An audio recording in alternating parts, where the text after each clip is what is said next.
Hello,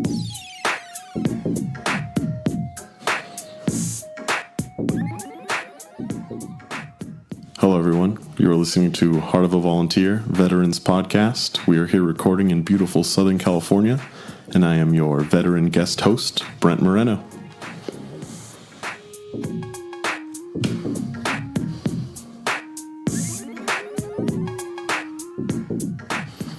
Hey, ladies and gentlemen. Hey, the weather is beautiful here in Southern California, and we've got an amazing veteran guest host that's coming on, and we're just going to have a really good conversation and talk about his time in the service. So without further ado, one of my soldiers back in the day, Brent Moreno. Brother, how are you doing? Oh, man, I'm doing great. Thank you. Man, I apologize that life got in the way. It's been 12 glorious years for both of us that have gone by, but it's been great. It's been great hanging out with you today, and I look forward to some more going around and goofing off and catching up and everything else. It's a good thing that Goots drove, because we got a chance to catch up While he was driving, dodging all the traffic and everything, which was actually a pretty good thing. Yeah, it was really nice. Yeah. So what's going on, man? What's going on? Man, just living life. Like you said, it's been 12 years since I seen you, and you're still dropping knowledge bombs on me since I saw you. No, it's really seeing you after all these years. You kind of bring back a lot of old memories, a lot of different leadership things that you taught me, and just kind of come back to me. And I can't say this enough. I really appreciate kind of the way you molded me into the person I am today. Even though I haven't seen you in 12 years, you're still somebody that I really kind of think about all the time, and kind of say, what would Noel do? That's funny. Hey, I gotta tell you, man, it's like whatever you're doing with your boy, man, Logan, right? Yeah. That if I had anything to do with that, then I've done well. Yeah. I see you guys on Facebook, and that always makes me smile. Thanks. Always makes me smile. Thank you. And hopefully I get a meeting before I take off. That'd be for sure. That'd be a good time. He's my youngest, right, of four. And he just loves the game of baseball as much as I do. And his grandpa, or his great grandpa, my grandpa, played for the Braves, way back in the day. Right. So I feel like, he just passed away last year. So I feel like he kind of inherited a lot of that. Yeah. I feel like my grandpa's spirit maybe moved on into him or something. But anyway, it's really cool. We take the train to Dodger Stadium. I've seen that. And we call it our little adventure. And he just, like my road dog, he just sits down. Dude, that's awesome. Screams at the Dodgers, and it's great. It's great. Dude, I got, everybody, hey, you're not, we'll get these pictures on there, because they're really good stuff. But he's like holding a hot dog, but he's like, in one hand, he's watching the game like, huh? Yeah. It's great, man. He actually watches. It's amazing. Yeah. We got him his first baseball just last week. So the Dodgers have this new left fielder, and we were sitting right behind the foul pole.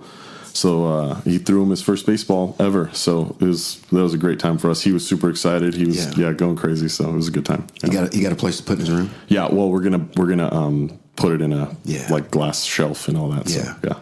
Dude, he'll remember that forever. Yeah, I hope That's so. That's good stuff, man. So, yeah. Brent, I'm stoked, man. I'm stoked. Yeah. All right. Well, hey, tell all the listeners, man. You've listened to the show. There's a lot of veterans out there getting out every single day. We're being made every day, and there's no real big plan for them when they get out, except for us. I really believe that the veterans that have gotten out went through the struggles of transition, putting together a life of service into being a veteran and living out here with family, friends, and other people you don't know, and getting along. Yeah.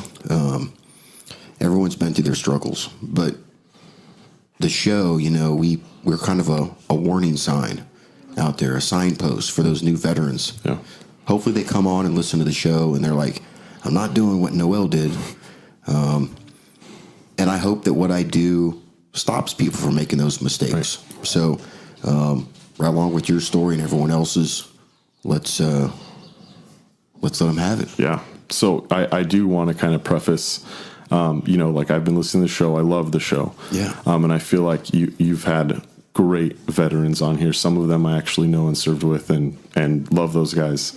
And I think one thing that kind of stood out to me was like, hey, my life was not as put together as these guys were as soon as they got out.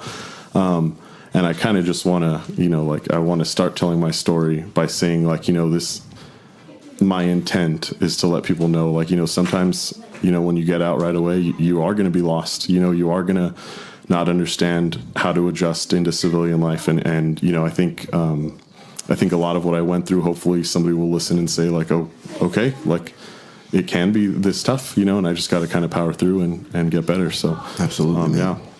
So yeah, I'll just go right into it. You know, I grew up right here in Southern California. Actually, a couple cities over from where we're at now. This is Chino Hills, right? Yes, we're in Chino Hills. I actually grew up West Covina, San Dimas. We kind of moved around a lot when I was a kid.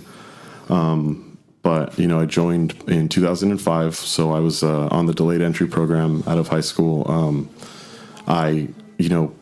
I had an opportunity to go to college, but, you know, I didn't have a really good living situation set up. I was kind of living on my aunt's couch, which, you know, I love my aunt. Thank you for letting me sleep on your couch. But, you know, realistically, like I wanted to be taking care of myself, you know? Yeah. So yeah, did you know anybody in the military before you? No. So way? This is great because it's on the 75th anniversary of D-Day. My great grandpa served. My great grandfather served in D-Day. So he actually jumped into D-Day 75 years ago today. Yeah. So it's pretty cool. Yeah. What was his name? Robert Aguilar. Robert Aguilar. Yeah. Thank you. Hey, thank you for your service, brother. Yeah. He's not here with us now, but man, you're living on. Yeah. He was, you know, a big part of my life growing up. Yeah. Taught me how to tie my shoes, taught me how to play catch. So, you know, I think when the idea of joining the Army came to me, I was like, you know what? Like, yeah, why wouldn't I? You know, why wouldn't I join? Kind of follow in his footsteps, you know? So, I joined, again, delayed entry program, joined, didn't really know like what job I would do, what MOS or whatever. But I remember the recruiter showed me a video of like the infantry like training recruitment video or whatever. And I was like, oh, that's pretty cool, you know? And then in the video somewhere, kid gets to throw a live grenade. And I just like my eyes opened up and I was like, wait, we get to throw live grenades? Like, gets them every time. Yeah, every time. Got me for sure. But you know, come to find out, you don't get to throw many live grenades. Just a few. Yeah, just a few. You know, hey, you know how they got me? I went into the Marine recruiter, and they put me in the little rooms. Like, hey, we'll put you over here. Just watch a couple movies while we get another recruiter ready. Mm-hmm. And they played the SF video. The guys getting off of like Okinawa, off this little slip boat. Big bags. They walk in and they go. They're in the water. I'm like, hey, what is that? It's like, that's recon. You got to go infantry if you're going to do that. I'll go infantry. Yeah. And they were like, yeah, you ain't going to make it. But I did. Yeah. So, great time. Yeah, the videos, man, they get you every time. Every time, man. Hey, there's other stuff. We'll talk about that later, I think, about the recruitment the Army does. Yeah, we'll get into that for sure. We'll paint the picture of what the tax dollars do for recruiting. Oh, man. I'm telling you. And the amount it takes. It worked. Well, we'll get there, but let's just say it worked for now. It's a little foreshadowing. Well, hey, you know what, Brent? Many thanks to your family, man, for for your great grandpa service, dude. Oh. That's a hell of a lineage to have. Yeah. And I know you're gonna be carrying that on with your boy. Yeah. Oh, for sure. Definitely. Yeah, brother. All right. You keep surprising me now. Yeah. I didn't know that about your grandpa. Yeah, that's good stuff. It was really cool because when I graduated basic, they take you and they do the ceremony of like the punch, and they talk about all the different, people that trained there and world wars and all that. And I felt like he was with me the whole time, like during, that night that they take you. So that was like it. I feel like that ceremony meant a lot more to me. Like I felt like I was kind of living out his or filling his shoes, so to speak. Yeah, definitely. It was pretty cool.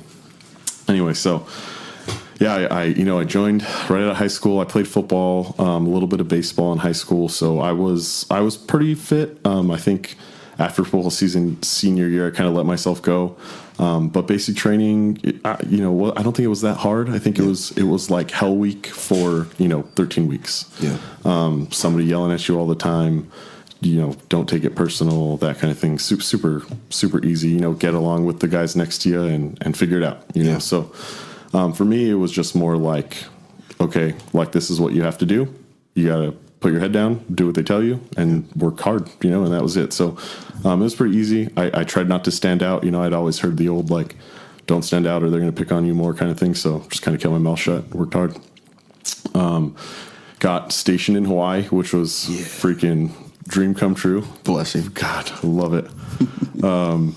So I think I remember I got to the unit, got assigned to my unit, I think on December 24th, and I was greeted by you, which was really cool. First time I met you. Merry Christmas. Yeah, Merry Christmas. And pre-Christmas. Pre-Christmas. I Christmas remember Eve. You invited me to some barbecue or something you were having, which was like, I was a brand new private, and I was like, oh, that's so cool. He's going to invite us to his house. Yeah, that didn't happen. No. You guys didn't make it. No, we didn't make it. You got invited, you just didn't make it. Yeah. But it was really cool. We got to the unit, got smoked right away, which is my favorite. That was probably my favorite greeting. I was just like, what did I get myself into? But it was that Travis? Yeah, good old Travis. Sergeant Dredge. He's got to get on the show. He will once he finishes up his round. Yeah. Yep, we'll get him on here for sure. But yeah, he smoked us pretty good. Kind of welcomed us to the unit, and I want to say, like, as weird as it sounds, it was kind of like our, like, hey, welcome. Like, looking back, it's like, hey, like, deal with this. Like, don't cry or complain about it. Mm-hmm. And then after that, it was like, okay, cool. Like, you're cool now. Like, we know you're not going to complain or anything. So it was kind of like building that relationship. Well, we had a PT standard within the platoon. The thing is, it was much, much higher than anybody else's. Yeah. And the team leaders took it serious. Yeah. Because they knew that when push came to shove, it's like, if you're going to go to the board, you better be shining. Yeah. And, that's the way we were. I mean, we promoted a lot of dudes and got rid of a lot of dudes because we promoted them. Yeah. But if you weren't making your money and shining, we weren't going to promote you.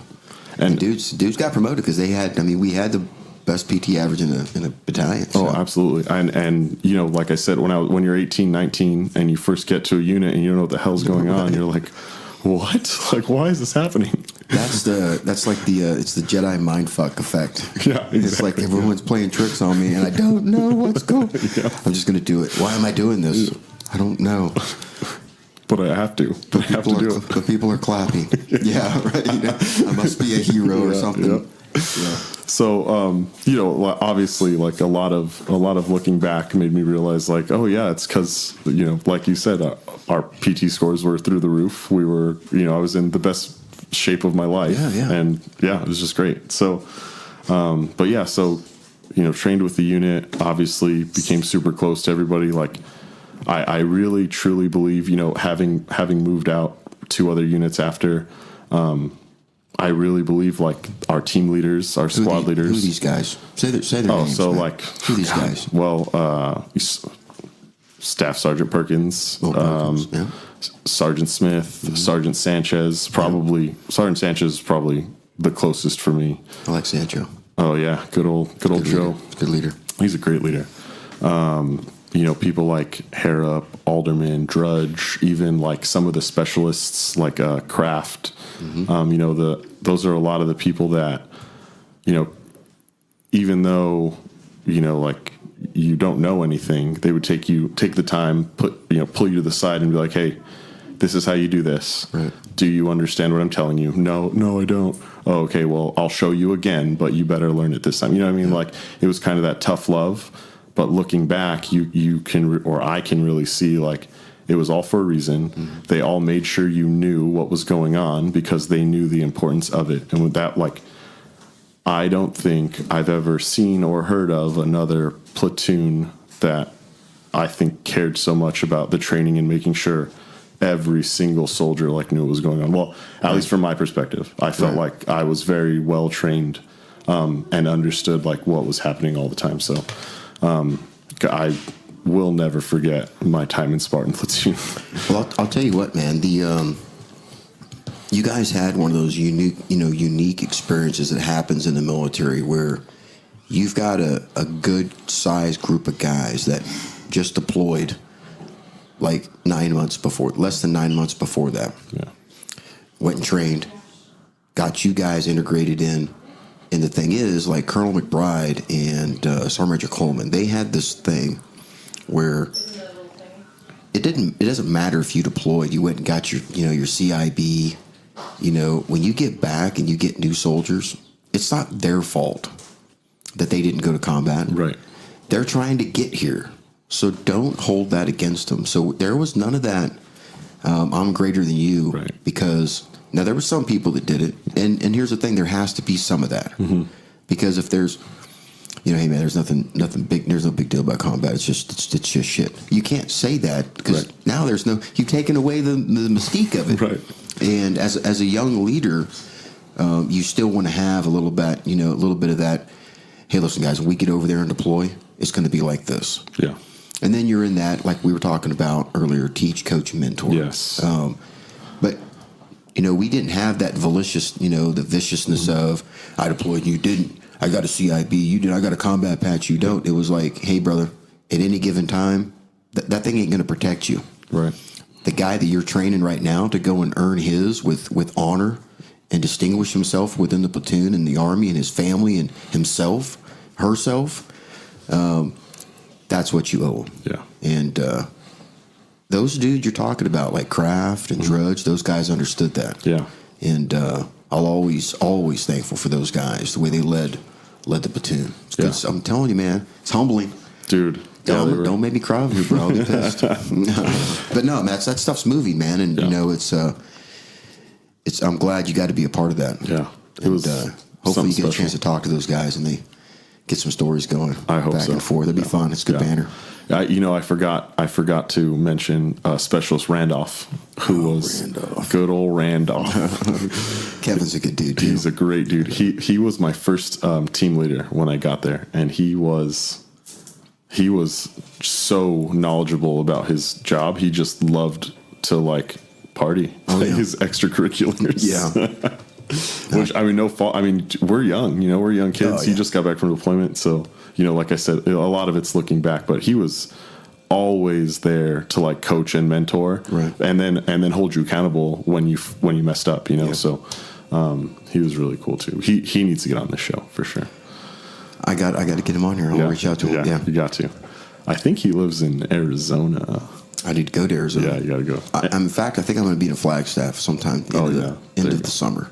Maybe he'll be around there. Yeah, I'll hit him up on Facebook for you. Yeah. But yeah, anyway, so yeah, Spartan Platoon, something special for sure. But a couple things. If we're just talking about things that stand out, obviously the deployment, huge. Before we get into that though, I think going back to what we were talking about not really saying I'm better than you or whatever. I think my favorite line that I could not wait to use, and I had to get combat experience first, was my boots have more combat experience than you. And I remember the first time I heard that, I was like, damn, that's the coolest thing I've ever heard. I don't know why that always stuck with me. Right. And I was like, I gotta get my boots in combat. I gotta get them in combat right now. Oh man. So anyway, the deployment, kind of like what I alluded to, or when we started, or what I said when we started was, I had a really rough time. I don't think I didn't have a really rough time during the deployment. I think there were a lot of ups and downs, right? I think there was a lot of really cool, really good times. But I think after I really struggled with life and kind of adjusting and all that. But the deployment was I saw a lot of really cool stuff, dude. I re-enlisted because of, one of the missions we went on. I was like, yeah, sign me up. I want another 3 years. I actually, I remember differently than you because I was attached to the SF group at the time. We were raiding a village or something like that. Yeah. The main element. Yeah, we were. Yeah. So and I believe you were bringing up the platoon Support. And so we got on these Chinooks, right? And I remember this SF group was like, oh, we don't carry machine guns. We need a machine gunner, right? And then somebody volunteered me, like, oh yeah, Moreno will go. He's our 240 gunner. Like, take him with you, right? And I was like, oh, yeah, fucking sick. Like, let's do it. let's do it. It feels good that your skills automatically, you level up like 10 levels just by being associated. Yeah, just like an SF sergeant first class. Yeah. I'm like, hey, just go right here, man. I like that. Yeah, I was like, yeah, cool. All right, I'm gonna do it. So I got attached to this unit, and and I remember they were just like, yeah, they don't have a machine gunner, so you're going to go with them. And that's all the briefing I got. And then they didn't tell me what I was going to be doing till right before we get on I think we got on Chinooks for this one. Mm-hmm. And we're getting on the Chinook, and one of the guys pulled me aside. He goes, hey, he's like, you're our gunner? I was like, yeah. He's like, all right. He's like, real quick, we're going to go into this village. He's like, I'm going to set you up. He's like, and you're going to hit any squirters that try to leave town. And I was like, all right, cool, like pretty easy. He's like, yeah, just stick next to me the whole time. I'll sit you where you're going to go, and then I'll just be in your ear. I was like, oh, it's easy, like too easy, right? And then we get so we're riding this in this Chinook for what feels like an hour, maybe a little longer. It was pretty far. Then we ruck for another, 8 miles? Yeah, we went a little ways. God, it was a ways. I remember I was carrying about 1,200 rounds on my back and the gun, and just being like, when are we going to get here? Like, it was almost all night we were moving.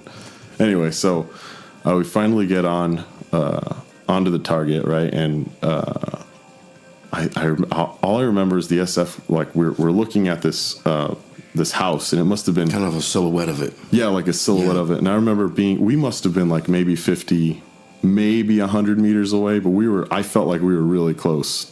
And then I'm looking in my night vision goggles, and I see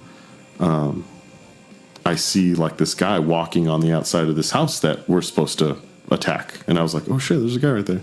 And the SF dude grabs me, and he goes, yeah, lay down. Like, lay down. I got the gun on the bipod legs. I'm just checking it out. And then he whispers to me, he goes, hey, he's like, when we initiate fire, just light that dude up. And I was like, yeah, like, of course, like, yeah, that's all I want to do, right? So, we go, they start shooting. I start laying down fire as much as I can, dirt, dust everywhere.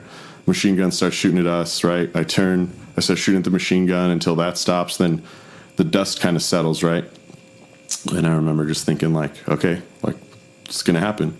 And this SF dude, like, grabs me by my, on the back of my pack. Yeah. He goes, get up. He's like all panicked. And I was like, what? And he's like, get up, let's go. And I get up and I turn around, and he's like, yeah, come on, let's go. So we run, like, we're like trying to like leave. Did you feel like you just did a drive-by? Yeah, I'm like, what the hell? Like, we're just leaving now? Yeah. Like, this is not how we're supposed to go forward. Like, why are we going back? So he's like, oh, okay, we run about maybe 50 meters, like maybe. And he goes, all right, turn around, get down. And I turn around, get down, and he goes, I was like, what's going on? And he just goes, oh, just look. And you just hear this freaking, this freaking sound, this unmistakable sound. You just see this tiny little light going down your night vision goggles, and just obliterates the building, like just huge explosion. Coolest secondary explosions. And secondary explosions. That was crazy. IED maker's house. That was, and then I was feeling pieces of what I assume is the building hitting my back plate, and it was like the coolest thing I've ever seen in the Army. Like, I literally re-enlisted because of this night. Like, I literally told myself, you will never do anything cooler than this in your entire life. Like, you just need to keep on going. Just keep doing it. So yeah, that's that 2,000-pound bomb. That's what it took to get Brent Moreno to re-enlist. Yeah. And we were talking about how funny it would be where it's like, hey, Noel, I need you to take a patrol out. Take this person, this one, and this one, and then I got a couple other people that need to go with you. And I've got a bunch of soldiers that are in the zone to re-enlist. All right, drop the bomb. Yep. So they drop it, and it's like, oh, all right, we got 7 out of 10 to re-enlist. That's good numbers. Worth it. That's great numbers. Worth dropping a 2,000-pound bomb in Iraq. What's that? That's got to be $1 million easy, right? It's close. Oh, jeez. That's a lot of money. That's a lot of money. Dude, gladly would reenlist if I got to see that like once a year. If I got to do that once a year. Well, that's like the guys with like the tow missile. Oh yeah, they get to fire that thing. And they're like, "Oh, I'm gonna get fired like once a week." It's like, you like get retirement. You like get towards retirement. They're like, we got a range. Oh, what? I want to go to it, but you're like 85 and you can't go because there's like an age limit. Crazy. Oh man, yeah. That's anyway. Yeah, that was. I will always refer to that night as the coolest night like I've ever had in my life. That way, and I'll never forget the date. It was July 27th, 2006, which is super cool. No, 2007. I'm sorry. Yeah.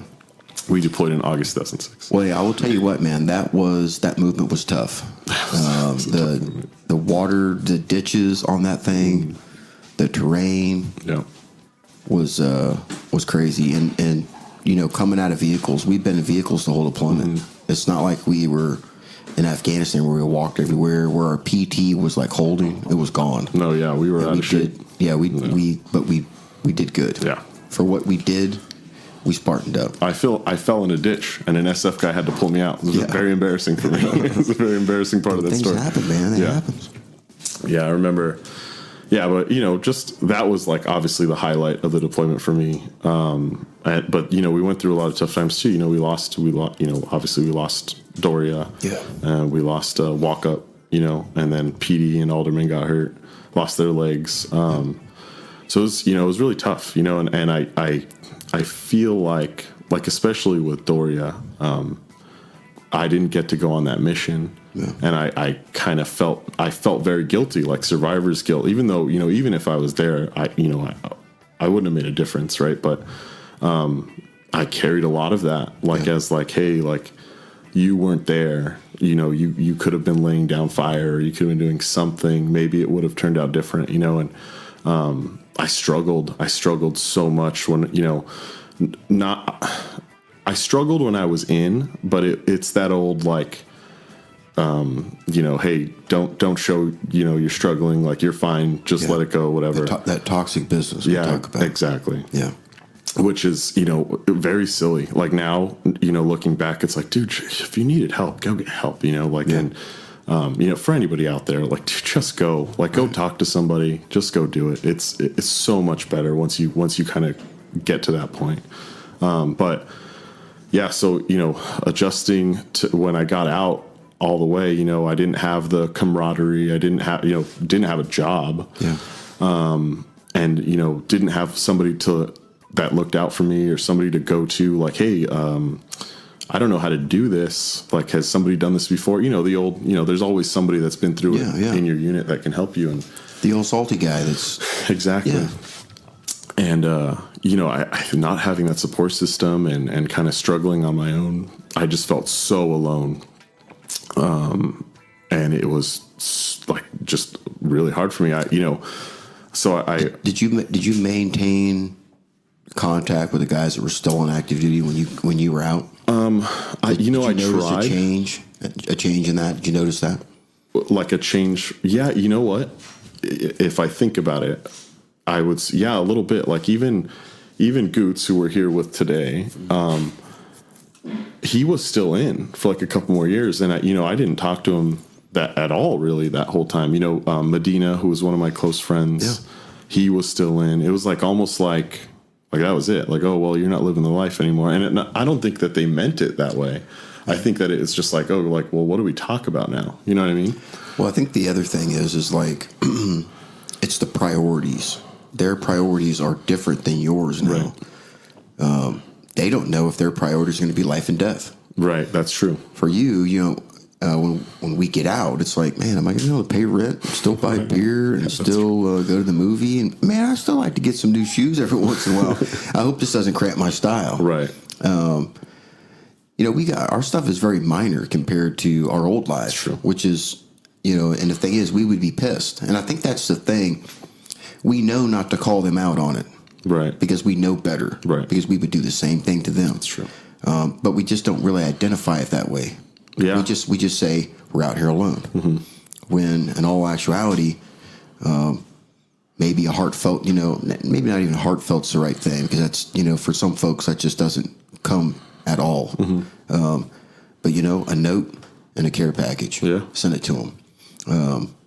Give them a call, check up on a birthday, stuff like that. Because at one point in time, they're going to need you because you're already out there, feeling it out. Yeah. Hey, man, I went on advanced party.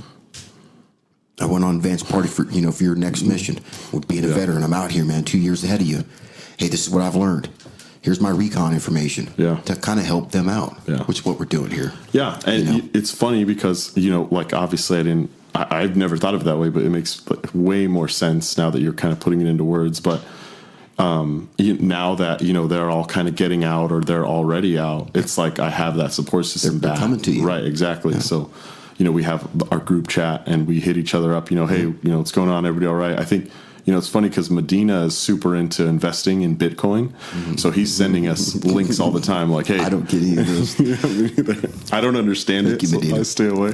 But he's always like, dude, it's gonna jump. It's like, buy it here, sell it here, blah, blah. I'm like, thanks, dude. Like, you're hooked. Like, if I had the money and I was into it, like, you're hooking us up, dude. Like, thank you. But, like, I feel like, we're still kind of looking out for each other. But, it took all of us to kind of become civilians again to kind of now here's get back there. I will say this, man. I do not condone the language of a military person is now a civilian. You are a veteran. There you go, a veteran. I'm sorry. Civilian life is what I mean. Veteran life? Veteran life, okay. There is nothing civilian about the life that we are a part of. And the thing is, I think if we can get that in our heads, we know it, but I think we need to just speak that way. It's like, look, we're veterans. We're members of your community. We're very strong. Not strength-wise, we can flip your cars over. We're strong of mind. We're strong of will. Our honor, our integrity, it's as strong as it comes. Yeah. We've been tested. So we got to keep that. Yeah. No, that's a good point. I don't mean to correct you. No, but I have a way that I speak. Yeah, and yeah, think. Yeah. Just like you knuckleheads kept being like, hey, the LT's over there. Who? Who is that guy? Yeah, the PO. He's not the LT. Nope. He's the platoon leader. Nope. I smoked a lot of dudes because of that. You guys figured it out. You did good. I don't think I never used LT. I think maybe because I just knew you'd smoke us for it. Well, there was, I'm not going to say who it was, the platoon leader, but he allowed it to happen. I'm like, look. Yeah. Do you want to be called LT or you want to be known? Because your buddy over there is in the 3 shop. He got here the same time you did. People call him LT. You're a platoon leader. He's not. Which one do you want? Yeah. PO. I told you. Listen to me. Start smoking people. And then he started kind of getting after it a little bit, but he was loved immensely. Yeah. It's kind of hard. Yeah. But I understand that. Frank was a good dude. He was a great dude, yeah. He was a good dude. Really cool. Shout out to Frank. Yeah. We're going to do an episode. We got to. I talked to his brother. Yeah. His brother's going to come on, Franz. Oh, that'd be great. Yeah. Yeah. Yeah, Franz is a good dude too. He's been through it too. Yeah, he has. He's been through it, man. He's also a great dude. Yeah, I know, exactly. Hell, Frank's man. dad was SF in Vietnam. Oh, I didn't know that. Yeah. Oh, wow. He passed away a few years ago. Wow, man. Yeah. Yeah. Yeah, they've had a tough time, man. We're going to take care of them, though. Yeah. Yep. Yeah. So I'm just going to share my favorite story about Frank real quick. Go for it, man. I like it. Was the fact that he turned down his baseball scholarship to join because of 9/11. Yep. Like if that's not a better testament to, like, if there's no other way to like show a better testament of his character like than that right there. Like, great, just a fucking great dude. All right. Anyway, sorry. Frank's a good dude, man. Yeah, great dude. All right.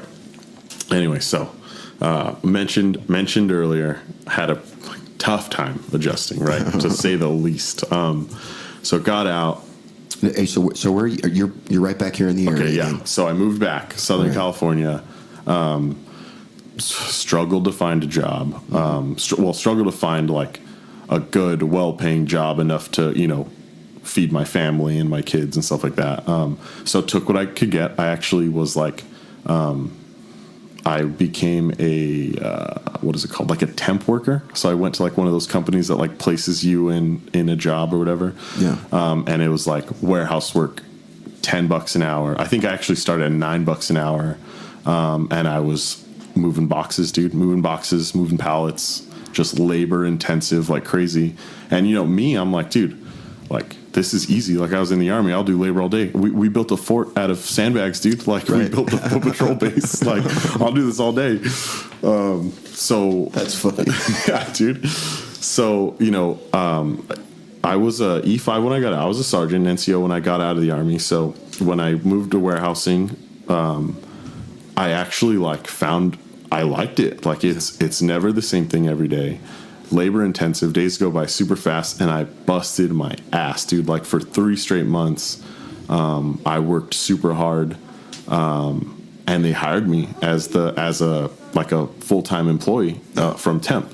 And I was like, cool, that's great, right? So after I got hired or did my interview, I told the manager, I was like, hey, like, I served in the Army, you know, for 6 years. I was a team leader. I've written one-on-ones, you know, monthly counselings, coaching sessions, you know, corrective actions, like all this, right? And he's like, oh, I didn't know that you had that. And I was like, yeah, well, I mean, you know, I've never really gotten a chance to talk to you. And he like loved that. So a month after me being full-time, they actually hired me as his assistant manager, or he hired me as his assistant manager. So nice. Yeah, it was great. Like, all of those like leadership skills translated like right into, I mean, it's really just coaching, mentoring, you know, teach, coach, mentor. That's it. So I got, you know, I want to say I got lucky, but I worked really hard and kind of put my name out there, and I got lucky. Right. It all just kind of fell in line for me. So I became an assistant manager. Everything was going great. I had 3 kids. Everything was cool, but I was struggling with PTSD. Bad, very bad. Sense of impending doom was probably the worst one for me, especially at that time. I'd go into the warehouse and I'd look at like the windows and be like, a fucking mortar could come and hit us at any time. Like, what are we gonna do? Like, we're nowhere near like a war, right? So I would just always kind of be really like worried about like the worst that could happen. And then so struggling with PTSD, irritability super high every day, not sleeping well, and you know, obviously causing trouble at home, 3 kids, high stress levels, irritable all the time, fighting with my then girlfriend, my kid's mother.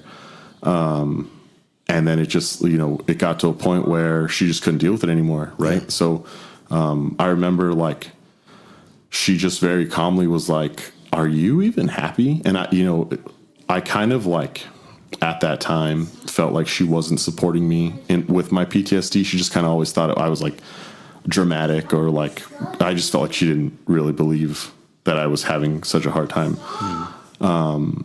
So she very calmly asked me like, hey, are you even happy? And I just looked at her and was like, no, like, I'm not happy. And that day she was kind of just like, okay, well, like, you need to go then. And I remember I moved out thinking like, you know what, like, I need to be happy. Like, I got to figure this out. Yeah. Thinking like, okay, like, thinking to myself, like, okay, like, yeah, I'm going to be happier by myself. Like, I'll figure this out, you know, like I'm still this tough guy that doesn't need any support. Right. So, sorry about that. No, it's cool, man. So I go to, so I move out, right? I get a little room in this like house that's being rented by other renters, right? Like, and I go on my own, and I'm thinking like, okay, I'm gonna, I'll just continue working my job. Everything will be fine, you know. And then slowly but surely, my PTSD starts slipping into my work life, right? I start being irritable at work. I start, thinking everything's a joke. I can't take anything seriously. I'm messing around, not being safe. And they fired me. They fired me because I was, I used a piece of equipment. I wasn't following safety procedures or whatever. Right. And totally, like, rightfully so. Like, I obviously, like, just wasn't being a professional.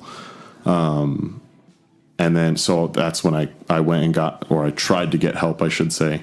I went to the VA. I went to their little, I don't know if it's just like California, but they made us go to these mandatory like group classes. And the only one that was close to me is about 2 hours east of here. Loma Linda. Loma Linda, yeah. And it was okay. I think the person that running it was actually trying. I'm not talking bad about them. But I just think that they made you go to group sessions before they talked to you individually. Like, so right. 4 group sessions before. And I was just like, dude, like this isn't for me. Do you remember the name of it? Was it called adaptive disclosure? I don't remember. I was so like, I was in such a, like a haze, or like, not like a haze, but such in like a negative mindset. Place, yeah. Different place that I was like, nah, forget it. And then, so then, you know, when I felt like that wasn't helping me, I just started drinking a ton. Drinking turned into doing drugs. And then somebody actually passed me like crystal meth. And I didn't know it was crystal meth at the time. But when I did it, I was like immediately hooked on the feeling. Like I felt euphoria, like crazy, like everything just felt right in the world while I was on meth.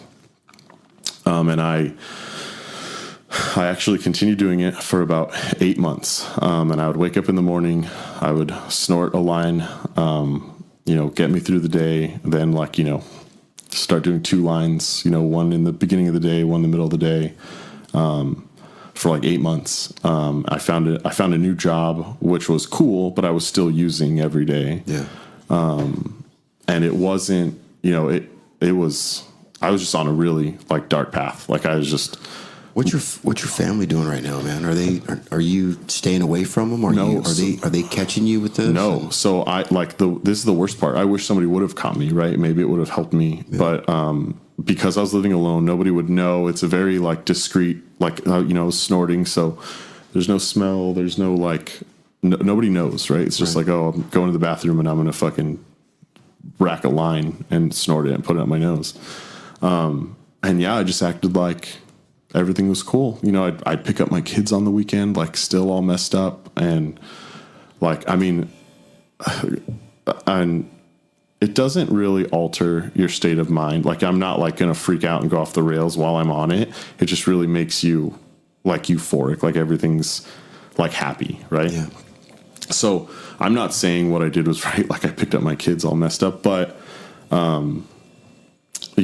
at the time when I was, using, I would justify it and be like, I'm fine, I'm totally fine. This is making me happy, whatever.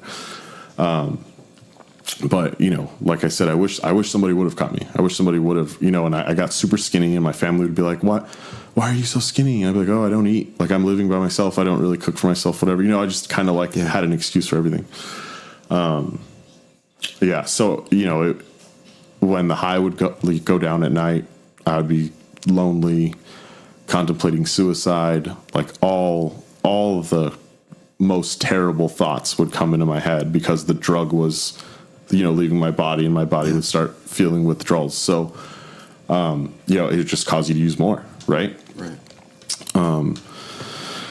So it wasn't until I met my now girlfriend, who I really attribute my quitting and getting clean to. I remember we met. She actually worked at my job, and she worked in the office. And I started talking to her, and she was this little beacon of light, or this ball of light. What I thought, right? She was just this very sweet, very selfless, very thoughtful girl that I had never met anybody that could consistently put someone else before their own self without needing any oh, thank you or whatever, just genuinely a good person. Your own angel. Yeah, exactly. Yeah. My own angel. And I remember just thinking she took me out to lunch a couple times, and I would pretend to eat or whatever. And I just remember thinking to myself, this person who I only just met, is being so nice to me. And then not just nice to me, but in her interactions with other people, I'm just seeing she's just a genuinely nice person. And I remember thinking to myself, like, okay, I need this girl in my life. Like, this is the kind of person that, like, I need, like that. Like, I've never met anybody like this. So I need to change. Like, I need to change right now. Yeah. And I remember it took me maybe a couple days, and I just like quit. I quit all of it. I threw whatever I had left away, and I quit cold turkey. And I just remember being in like the most physical, like hurting pain for like at least 2 weeks. I just remember I'd wake up with my stomach in knots, like feeling like there was a knife entering my stomach. Like it was just like, I've never felt pain like that. And it was my body's withdrawing. Right. And I'd sweat like crazy, like just like as if I had a fever, and just sweat through the covers. Like it was a pretty terrible 2 weeks. But I'd still go into work every day. I'd still see her every day, spend time with her. And like, I want to say like about a month in of like just going to lunch at work, whatever, we finally went on our first date. And I had been like maybe like a week, 2 weeks clean tops. Mm-hmm. And we went out on our first date, and I forgot my wallet, and she paid for it. And she was like, "Oh, it's okay." Like, made a joke, like, "Oh, you forgot your wallet. Like, that's funny, whatever." And I was like, "No, like legit, I forgot my wallet. I'm really sorry." But she was just like that kind of girl that was like, "No, it's fine. Like, I'll pay. Like, I'm just making a joke." Yeah. And then we went on a date every single day after our first date. Like, we literally never stopped hanging out. Yeah. For like, I think we didn't even officially say we were together till like 4 months later, but we were hanging out like every day. And she was just like a best friend, like a best friend. And she was always there she always knew when I was having a hard time with, this is what made it even better. Whenever I would show signs of PTSD, she would kind of just look at me and be like, "Hey, like, I know you're not having a good time." Or she'd say, "I know you're having a hard time." Yeah. She's like, and she would just sit there and just like kind of sit next to me and like touch me and be like, "Hey, like, everything's okay." Yeah. And I was like, especially coming from, my ex, who kind of didn't believe that I had anything wrong, to somebody that was like, "Hey, everything's okay. I'm right here." It was like, holy crap. Like, this is exactly what like I needed, So, I really don't struggle with PTSD a whole bunch. I think some nights, like I want to say once every couple months, I might have trouble sleeping because I'm thinking about, some of the guys or whatever, but, yeah, like she was just there for me, like at the most critical time in my life. And I will never like be able to repay her for that. And I tell her this all the time. But yeah, I was like, she brought me out of the darkness, and I don't, that's awesome, dude. It's crazy. And I don't know, I don't know how that translates into like, hey, like, I'm a veteran out here, I'm struggling. Like, what do I do? Like, how do I figure this out? But I feel like you have to find like your reason to change. And I'm not saying that's, a girlfriend or whatever, but like you got to figure out, like, okay, like I need to change, like, and I need it. And, I'll tell you right now, like, if you don't have that person, like, I'll be that person. Like, let us help you, like, don't think you're out there struggling alone. That's the number one thing. Like, we're here for you, especially this podcast, for sure. I know you're there for them. Well, I think like this, man, it's like, if you're a veteran, and you served, just the act of volunteering to serve, you're serving something bigger than yourself. Yeah. And, sometimes it's hard for veterans to come out and find something that matches that kind of level of bigger than self. Yeah. But when you do, and I've got a good friend, man, that he met his girlfriend. It's his wife now. And she's his anchor, man. When he has anxiety, she anchors him down. Yeah. And that's powerful stuff. And I have to tell you, man, I think that like the World War II generation, I think they had the same thing. Yeah. They had their community, and they had people that settled them down, even if they didn't talk about it. Yeah. It was just that, okay, maybe this would never exist where I was because it doesn't exist now. This is real. You know what I'm saying? Yeah. I don't know what their mind is, and I doubt if they would even be able to speak it. or if they would, I mean, with me. But I just get a feeling that maybe that's one aspect of that. Yeah. But I'm glad you found her. Oh man, me too. Are you kidding me? I really truly believe I would not be alive. Like our deployment, right? Mm-hmm. There were some things that we went through. We're probably all lucky to be alive right now. Absolutely. Right? Yeah. And I really think I fought another enemy in drugs and depression, and I kind of found the thing that saved my life. Right. I got extremely lucky, right place, right time. But yeah, man, it was tough. It was a tough road, and now through that we're still together. We have a 2-year-old son who's gonna be 3 next month. Take him to baseball games all the time. Yep. We have a great time. So. There's a light at the end of the tunnel, and I tell you, man, I will tell you there is a light. That, as dark as it might get, you got to kind of push through, and you got to find that and just kind of correct it. Well, I got to tell you, Brent, I'm like we were talking in the car on the way over here. I'm excited for you to be able to come on here and tell your story because it opens you up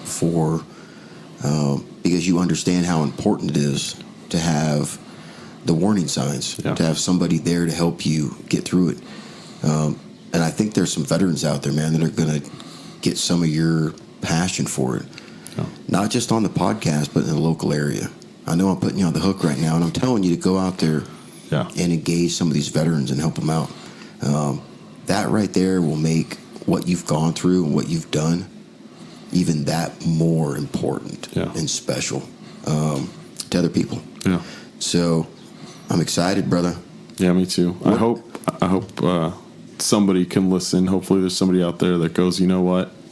I'm having a hard time. And hopefully, they can kind of realize that there's somebody there to help them and that there's a light at the end of the tunnel for sure. Absolutely. Yeah. All right. So what are you doing now? And what advice do you have for veterans for the job that you're doing? If now we're talking about a new one that's coming in, or a new veteran joining us, sure, or one that's that lost her job, or looking to simplify things and start, at the bottom and work their way up to where you're at. Yeah. So tell us about that and then what it takes to get in there. So. Just like where I'm working. Yeah. So I actually I'm an area manager for Best Buy. I work in their reverse logistics center. We actually are the first reverse logistics center. We just kind of created it back in September. What is that? The reverse. So obviously everybody knows logistics, right? It's like shipping. Like if you order something online, it gets shipped to your house. That's all logistics, right? Mm-hmm. Reverse logistics is if you return something to Best Buy, right. That has to go somewhere too. So it goes back to our facility. If we have a contract with the vendor that the vendor is going to take all their returned product back and give us, dollar amount credit for it, then we'll just package it up, send it right back to the vendor, right? But we're talking about hundreds, thousands of items, not like just your one tablet or whatever.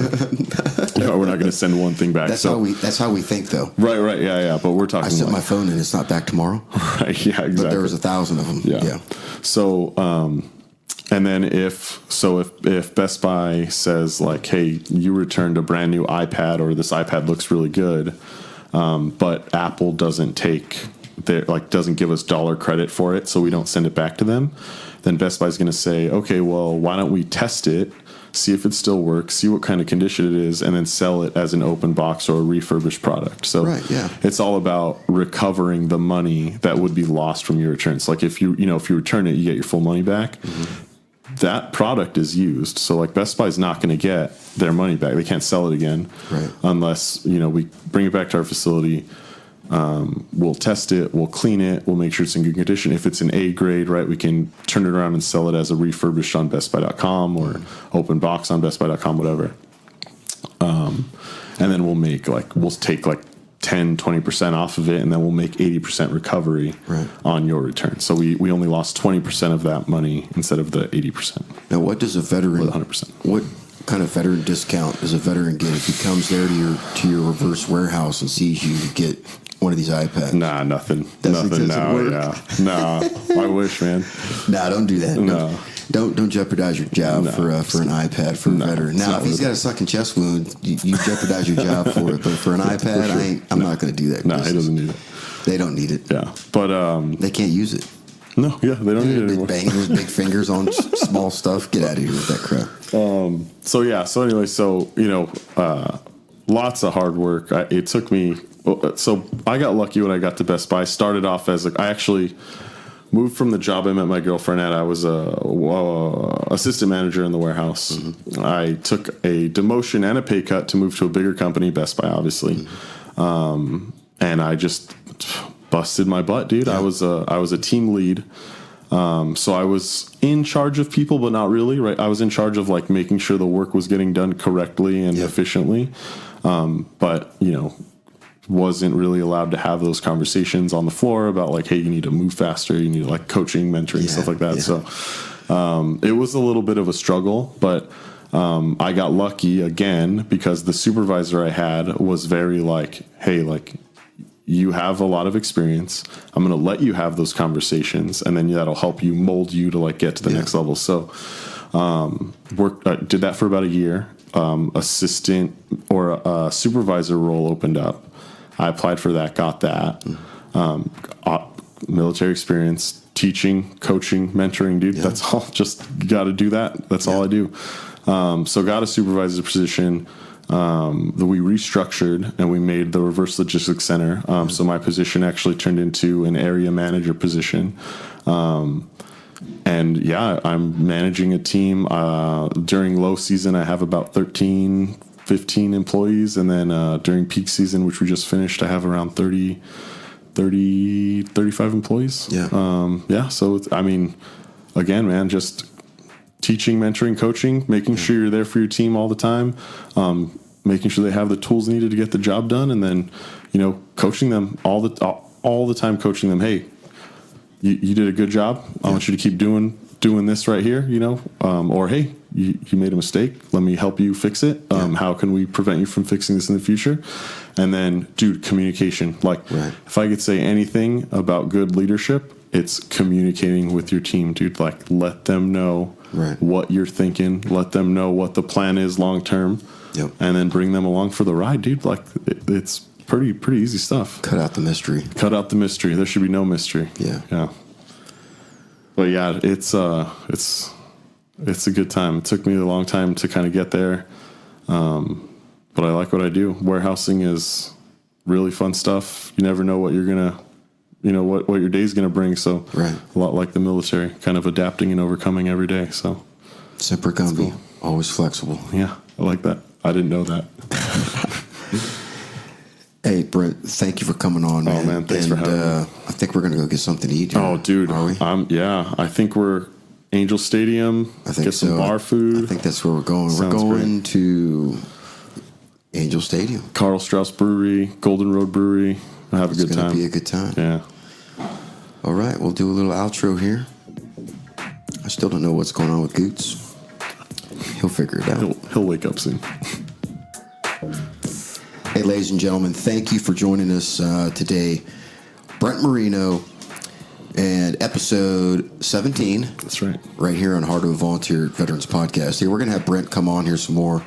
I think you and Keith are going to do an episode together. Yeah, that'd be cool. Yeah, so that's going to be a fun episode. And like I said, man, you came on the show, so now you owe us some more. So we're going to be calling on you to come on. Always. And give some new veterans something they can chew on, something they can learn from.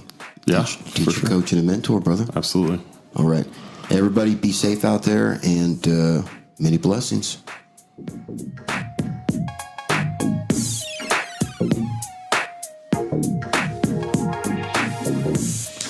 Noell and Fisher, copyright 2019.